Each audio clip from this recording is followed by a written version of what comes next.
नमस्कार दोस्तों, आज की वीडियो में हम आपको बताएंगे कक्षा 12वीं हिंदी का त्रैमासिक परीक्षा पेपर। दोस्तों आपका जो यहाँ पर हिंदी का पेपर होने वाला, बिल्कुल यही पेपर आने वाला आपकी परीक्षा में। इस पेपर का पूर्णांक होने वाला 80 अंकों का, समय होने वाला 3 घंटे का। इस पेपर में टोटल यहाँ पर 30 क्वेश्चन पूछे जाने वाले हैं।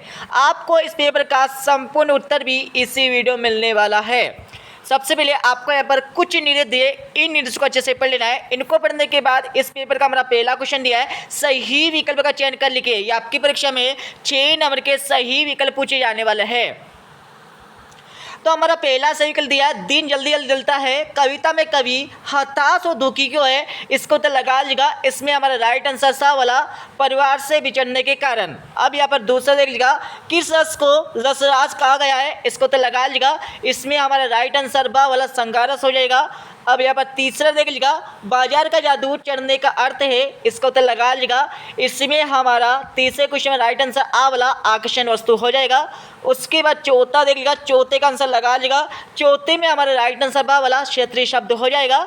उसके बाद पांचवा देख लीजिएगा, यशोधर बाबू अपना आदर्श मानते थे, इसको तो लगा लीजिएगा। इसमें हमारा राइट आंसर यहाँ पर हो जाएगा पद्दा वाला किसनदा को। उसके बाद यहाँ पर छठा देख लीजिएगा, टीवी पर प्रसारित खबरों में सबसे महत्वपूर्ण है, इसका उत्तर लगा लीजिएगा। इसमें हमारा राइट आंसर द वाला उपरोक्त सभी हो जाएगा, ठीक है, जिससे आपके 6 नंबर सही विकल्प के कंप्लीट हो जाएंगे।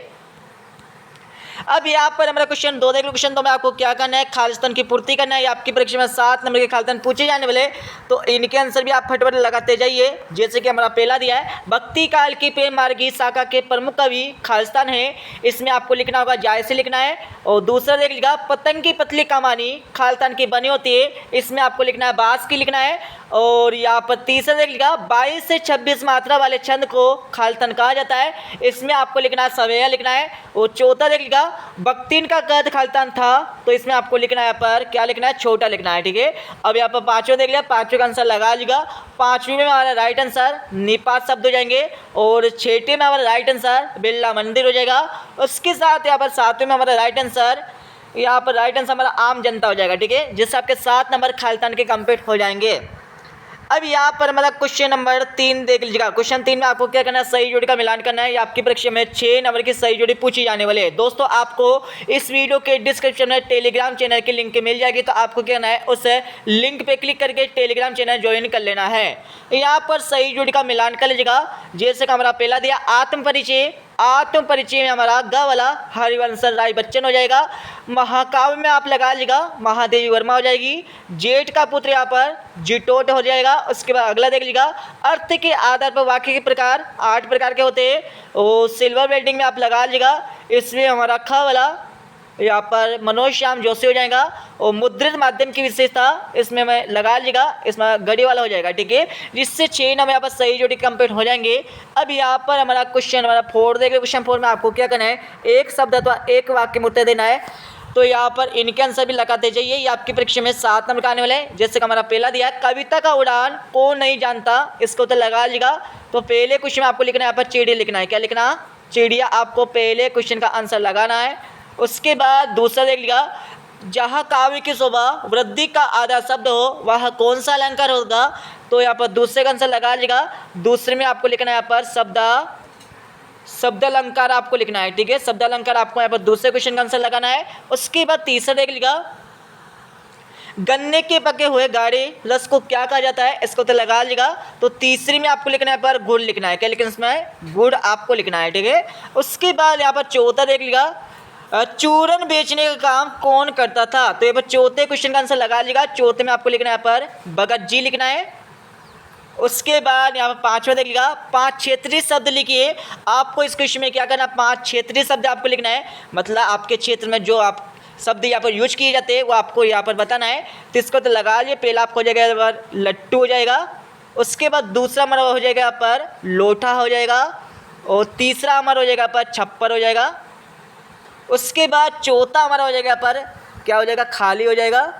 उसके बाद पांचवा हमारा हो जाएगा यहाँ पर छानी हो जाएगा। क्या हो जाएगा, इसमें आपका छानी हो जाएगा, ठीक है। तो इस प्रकार के आपके यहाँ पर 5 क्षेत्रीय शब्द हो जाएंगे। अब यहाँ पर छठा देख लीजिएगा, किशनदा यशोधर को क्या कहकर बुलाते थे, तो यहाँ पर छठे क्वेश्चन का आंसर लगा लीजिएगा।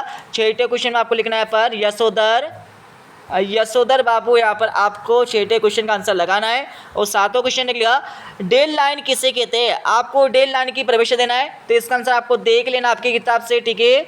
अब यहाँ पर हमारा क्वेश्चन 5 देख ले। क्वेश्चन 5 में आपको क्या करना है, सत्य और असत्य कथन बताना है। ये आपकी परीक्षा में 6 नंबर का आने वाले। जैसे कि हमारा पहला देगा सीधी बात बादशाह के चक्कर में टेढ़ी फंस गई, ये हमारा हो जाएगा सत्य हो जाएगा। दूसरा देख लिया दुर्मिल सवय का दूसरा नाम चंद्रकला है, तो ये बिल्कुल हमारा सत्य हो जाएगा। तीसरा देख लिया बख्तिन का जीवन संघर्षशील रहा है, बिल्कुल रहा है, हमारा सत्य हो जाएगा। चौथा देख लिया लोकोक्ति को कहावत भी कहते हैं, बिल्कुल कहते हैं, हमारा सत्य हो जाएगा। पांचवा देख लिया मनोज श्याम जोशी को साहित्य अकादमी पुरस्कार से सम्मानित किया गया, बिल्कुल हो जाएगा यहाँ पर सत्य। और छठा भी हमारा हो जाएगा सत्य हो जाएगा। मतलब आपके टोटल यहाँ पर हो जाएंगे सत्य हो जाएंगे, ठीक है। अब यहाँ पर हम चलते हैं 2-2 नंबर के क्वेश्चन पर। जैसे कि हमारा 6ठा क्वेश्चन दिया है नई कविता की 2 विशेषता एवं 2 कवियों के नाम लिखिए। अतो क्वेश्चन निकलेगा प्रयोगवादी कविता की आपको विशेषता बताना है, ठीक है, जिससे 2 नंबर ऐसे कंप्लीट होंगे। इनको तो आपको मिलने वाले हैं इस वीडियो के लास्ट में। अब यहाँ पर हमारा क्वेश्चन 7 देख लिखा इसने सूरज से क्या से। अतो क्वेश्चन निकलेगा बच्चे किस बात की आशा में नीडो से जाग रहे हैं। नीडो मतलब होता है यहाँ पर खिड़की, ठीक है। उसके बाद यहाँ पर देख लिखा यहाँ पर हमारा 8 वाला क्वेश्चन दिया है दो मार्क का हुए और उनके रचनाकारों के नाम लिखिए। तो क्वेश्चन लिखा दो खंड का और उनके रचनाकारों के नाम आपको बताना है। इनके उत्तर आपको मिल जाएंगे इस वीडियो के लास्ट में। 9वां क्वेश्चन लिखा विरोधाभास अलंकार की परिभाषा लिखिए। तो क्वेश्चन लिखा व्यतिरेक अलंकार की परिभाषा लिखिए। इसके साथ ही हमारा 10वां क्वेश्चन लिखा गद्य की विधाओं को प्रमुख एवं गौण विधाओं में वर्गीकृत करके लिखिए। तो क्वेश्चन लिखा निबंध किसे कहते हैं, किन्हीं 2 निबंधकारों एवं उनके 2 निबंधों के नाम लिखिए। अब यहाँ पर हमारा 11 वाला क्वेश्चन दे लिखा लगान न चुकाने पर जमींदार ने बख्तिन को क्या सजा दी। तो क्वेश्चन लिखा बाजार का जादू क्या है, वह कैसे काम करता है, आपको बताना है। इसके साथ ही हमारा 12 वाला क्वेश्चन देख लिया, ये आपकी क्वेश्चन 2 नंबर का आने वाले। सबसे पहले आपको क्वेश्चन को अच्छे से समझ लेना है, उसके बाद आपको इन क्वेश्चनों के आंसर याद करना है। इनको उत्तर आपको मिल जाएंगे इस वीडियो के लास्ट में। 13वें क्वेश्चन का आंसर भी आपको मिल जाएगा इस वीडियो के लास्ट में। इसके साथ ही हमारा 14 क्वेश्चन निकलेगा, इसका उत्तर भी आपको मिलने वाले इस वीडियो के लास्ट में। उसके बाद यहाँ पर 15 क्वेश्चन निकलेगा, 15 की बाद यहाँ पर 16वां क्वेश्चन देख लिया। 16वें क्वेश्चन को समझ लीजिएगा क्या करना है 16वें क्वेश्चन में। इसमें आपको हरिवंश राय बच्चन अथवा रघुवीर सहाय का किसी एक में से, दोनों में से किसी एक का आपको 2 रचना है कला भाग से साहित्य में स्थान आपको लिखना होगा, ठीक है, जिससे 3 नंबर यहाँ से कंप्लीट हो जाएंगे। इसके साथ ही हमारा 17वां क्वेश्चन देख लिया। 17वां क्वेश्चन आपको क्या करना है महादेवी वर्मा अथवा जैनेन्द्र कुमार का आपको साहित्यिक परिचय देना है। 2 रचना आपको लिखना है, बादशाह शैली आपको लिखना है, साहित्य में स्थान आपको लिखना है, ठीक है, जिससे 3 नंबर यहाँ से कंप्लीट हो जाएंगे। उसके बाद यहाँ पर हमारा 18वां क्वेश्चन देख लिया सोड़ता चंद की परिभाषा उदयन से लिखिए। तो क्वेश्चन लिखा सवेय चंद की परिभाषा उदयन से लिखिए, ठीक है। आपको दोनों में से एक क्वेश्चन का आंसर अच्छे से याद कर लेना है। आप 2 ही क्वेश्चन के आंसर याद कर ले तो अच्छी बात है, क्योंकि यहाँ पर वार्षिक परीक्षा में भी यहाँ पर क्वेश्चन पूछ सकते हैं। उसके बाद यहाँ पर 19 क्वेश्चन लिखा। 19वें क्वेश्चन में आपको एक अपठित गद्यांश कावन दिया है, ठीक है, इसको अच्छे से पढ़ लीजिएगा। ये फ्री के नंबर 3, कुछ नहीं करना आपको। इसको पढ़ने के बाद इसके नीचे हमें यहाँ पर 3 क्वेश्चन दिए। जैसे कि हमारा पहला क्वेश्चन लिखा उपरोक्त गद्यांश का शीर्षक लिखिए। आपको इस गद्यांश का क्या करना है, शीर्षक लिखना है। इसमें क्या लिखना है आपको, मातृभाषा आपको लिखना है। क्या लिखना, मातृभाषा हमारी हिंदी हो जाएगी, ठीक है, तो इसका आपका शीर्षक हो जाएगा। उसके बाद दूसरा लिखा हिंदी भाषा अब तक क्या नहीं बन पाई। तो क्या नहीं बन पाई आपको बताना है, तो इसका उत्तर आपको कहाँ से मिलेगा मैं आपको बता देता हूँ, ठीक है। जो हमारी हिंदी भाषा है अब तक क्या नहीं बन पाई है, तो यहाँ से लेकर यहाँ तक आपका जो हमारा दूसरा क्वेश्चन है उसका आंसर हो जाएगा। इसके साथ ही तीसरे क्वेश्चन में आपको कहना है हिंदी किस दिशा में आगे बढ़ रही है। तो इसका आंसर आपको कहाँ से मिलेगा, मैं आपको इसका आंसर भी बता देता हूँ। जो हमारी हिंदी भाषा है वो किस दिशा में आगे की ओर यहाँ पर बढ़ रही है, ठीक है। तो यहाँ पर देख लिया जो हमारी हिंदी भाषा है वो किस दिशा में आगे की ओर बढ़ रही है, तो इसका आंसर आपको मिलने वाला है जबकि हिंदी एक दिन का एक नहीं हर दिन मनाए जाने वाला उत्सव होना चाहिए। आइए हिंदू का हम अपना गौरव बनाते हुए राष्ट्रभाषा के रूप में प्रदर्शित करने हेतु प्रयास करें और शान से कही कि हिंदी हमारी आन शान बान शान है, ठीक है, तो इसका आंसर आपका हो जाएगा। इसके साथ ही यहाँ पर इसका और वाला है, इसका अतो क्वेश्चन देख लिया। इसमें आपको कविता की यहाँ पर लाइनें दी गई है, इन लाइनों को अच्छे से पढ़ लेना है। इनको पढ़ने के बाद आपको इसके नीचे यहाँ पर 3 क्वेश्चन दिया, तीनों के आंसर आपको ऐसे चार्ट कर लगा लेना है। इसके साथ ही यहाँ पर हमारा 20वां क्वेश्चन निकला। 20वें क्वेश्चन समझ लीजिएगा। 20वें क्वेश्चन आपको क्या करना है, 20वें क्वेश्चन में आपको यहाँ पर एक बावत लिखना है जिसमें आपको सबसे पहले संदर्भ बताना होगा, संदर्भ के बाद आपको प्रसंग बताना है, प्रसंग के बाद आपको या क्या करना है, इसमें सौंदर्य बोध लिखना है। ठीक है, तो यहाँ पर किस प्रकार से लिखें आप परीक्षा में, यहाँ पर समझ लीजिएगा। संदर्भ में आपको लिखना होगा दी गई पंक्तियां हमारी पाठ्य पुस्तक इससे ली गई है और इसके कवि के नाम हमारे ये है, ये आपको संदर्भ में लिखना होगा। प्रसंग में आपको लिखना है कि इन पंक्तियों का अर्थ क्या निकल रहा है, और सौंदर्य बोध में आपको क्या करना है, तो जो कवि है इन पंक्तियों के माध्यम से क्या प्रकट करना चाहता है। ठीक है, तो ये आपको तीनों यहाँ पर बातें इसमें लिखना होगा, जिससे 4 नंबर से कंप्लीट हो जाएंगे। या फिर आप इसके अतः वाले क्वेश्चन को भी कर सकते हैं, जैसे कि हमने आपको ऊपर बताया, ऐसे ही आपको इसे के नीचे वाले क्वेश्चन में करना है। अब यहाँ पर 21 क्वेश्चन समझ लीजिएगा। 21 क्वेश्चन में आपको क्या करना है, ये भी फ्री के नंबर 4, कुछ नहीं करना, आपको सिंपल से एक फंडा याद रखना है। क्या करना है, सबसे पहले आपको संदर्भ, सबसे पहले क्या लिखना है, आपको संदर्भ लिखना है, क्योंकि दोस्तों यहाँ पर जो हमारे गद्यांश होते हैं ये हमेशा यहाँ पर लेखक के द्वारा लिखा जाता है, इसलिए आपको इसमें संदर्भ में लिखना है। दी गए गद्यांश हमारे पाठ्य पुस्तक इस अध्याय से लिया गया है और इसके लेखक का नाम हमारा ये है, ये आपको संदर्भ लिखना होगा। और प्रसंग में लिखना है कि इन पंक्तियों से क्या अर्थ निकल रहा है, और विशेष तो यहाँ पर जो हमारे इस गद्यांश है इसमें क्या क्या विशेष है ये आपको बताना है। ठीक है, और इसके और वाले इसका अतः क्वेश्चन में भी आपको सेम वही करना है। इसके साथ ही हमारा 22 क्वेश्चन निकलेगा, नगर पालिका अध्यक्ष को जल की अनियमित आपूर्ति के संबंध में शिकायत पत्र लिखिए। अनियमित मतलब कम पानी आना, इसके लिए आपको क्या करना है, शिकायत पत्र देना होगा। और इसके अतः क्वेश्चन निकलेगा, इसमें आपको एक पत्र लिखना है। ठीक है, इसके साथ ही हमारा 23 क्वेश्चन निकला। 23 क्वेश्चन आपको क्या करना है, 23 क्वेश्चन आपको किसी एक विषय पर रूपरेखा सहित निबंध लिखना है। क्या करना है, रूपरेखा सबसे पहले आपको लिखना है, तभी आपका 1 नंबर यहाँ से कंप्लीट होगा। ठीक है, यदि आपने परीक्षा में रूपरेखा नहीं लिखा तो आपके 1 नंबर यहाँ से गायब मतलब कट जाएगा। ठीक है, जिससे आपके 3 नंबर आएंगे, वो 3 नंबर भी नहीं आएंगे, क्योंकि दोस्तों यहाँ पर आप जब निबंध लिखेंगे तो उसमें भी आपकी मात्राओं की गलती हो जाएगी, जिससे आपके 2 ही नंबर यहाँ से दिए जाएंगे। इसलिए आपको सबसे पहले रूपरेखा लिखना है, उसके बाद आपको निबंध लिखना है सटीक, और आपको मात्राओं की गलती बिल्कुल नहीं करना है हिंदी के पेपर में। अब मैं आपको इस पेपर का फुल सोल्यूशन आपको बता देता हूँ। तो अब यहाँ पर इस पेपर का फुल सोल्यूशन देख लीजिएगा। और दोस्तों आपको इस वीडियो को लाइक कर देना, क्योंकि हम यहाँ पर इस वीडियो को बनाने में बहुत टाइम लगता है, बहुत मेहनत लगती है, और बहुत यहाँ पर हमें मेहनत करनी पड़ती है। इसलिए आपको क्या करना है, वीडियो को लाइक कर देना है। ठीक है, जिससे हमें यहाँ पर थोड़ा सा यहाँ पर मोटिवेशन मिलता रहे। और इस पेपर का सॉल्यूशन देख लीजिएगा। जैसे कि हमारा पहला क्वेश्चन दिया था सही विकल्प वाला, इनका आंसर आपको देगा, अच्छे से याद कर लीजिएगा। ठीक है, जिससे 6 नंबर यहाँ से कंप्लीट हो जाएंगे। इसके साथ ही हमारा क्वेश्चन 2 के आंसर लगा लीजिएगा। क्वेश्चन 2 में आपको खाली स्थान की पूर्ति करने के लिए बोला गया था, जिससे आपके 7 नंबर यहाँ से कंप्लीट हो जाएंगे। इसके साथ ही हमारा क्वेश्चन नंबर 3 देख लीजिएगा। क्वेश्चन 3 में आपको सही जोड़ का मिलान करने के लिए बोला गया था, यहाँ पर सही जोड़ के मिलान आपका हो जाएगा, अच्छे से याद कर लीजिएगा। इसके साथ ही हमारा क्वेश्चन 4 में आपको क्या करना है, एक वाक्य मतलब लिखना है। ये आपकी परीक्षा में 6 नंबर का आने वाला है।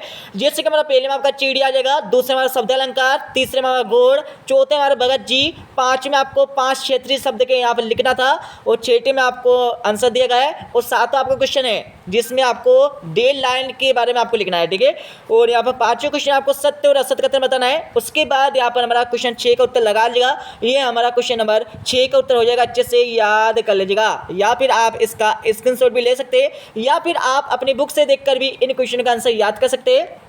और यहाँ पर हमारा 7 क्वेश्चन का आंसर हो जाएगा। उसके बाद ये हमारा क्वेश्चन नंबर 8 वाला क्वेश्चन का आंसर हो जाएगा, जिसमें आपको महाकाव्य के रचनाकार के 2 नाम और 2 महाकाव्य के नाम आपको लिखने के लिए बोला गया था। उसके बाद यहाँ पर हमारा 9वां क्वेश्चन का आंसर हो जाएगा, जिसमें आपको विरोधाभास अलंकार की परिभाषा लिखने के लिए बोला गया था। उसके बाद यहाँ पर हमारा 10वें क्वेश्चन का आंसर हो जाएगा। ठीक है, 10वें के बाद ये हमारा हो जाएगा 11वें क्वेश्चन का आंसर, अच्छे से याद कर लीजिएगा।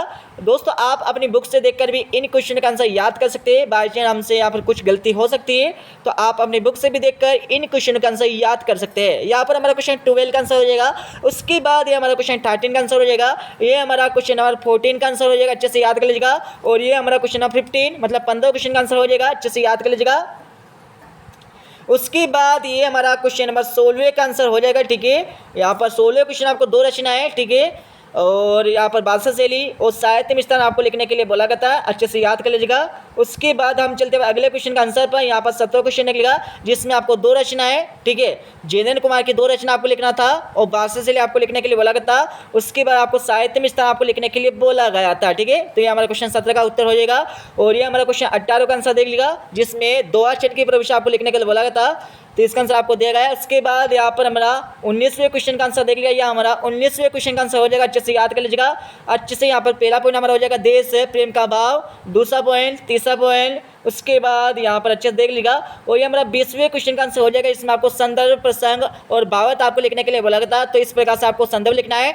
उसके बाद यहाँ पर प्रसंग देख लीजिएगा, इस प्रकार से आपको प्रसंग लिखना है। प्रसंग के बाद आपको इसमें क्या करना है, लास्ट में यहाँ पर इस प्रकार से आपको प्रसंग लिख देना है, ठीक है, और वाक्य आपको इस प्रकार से कर देना है, ठीक है।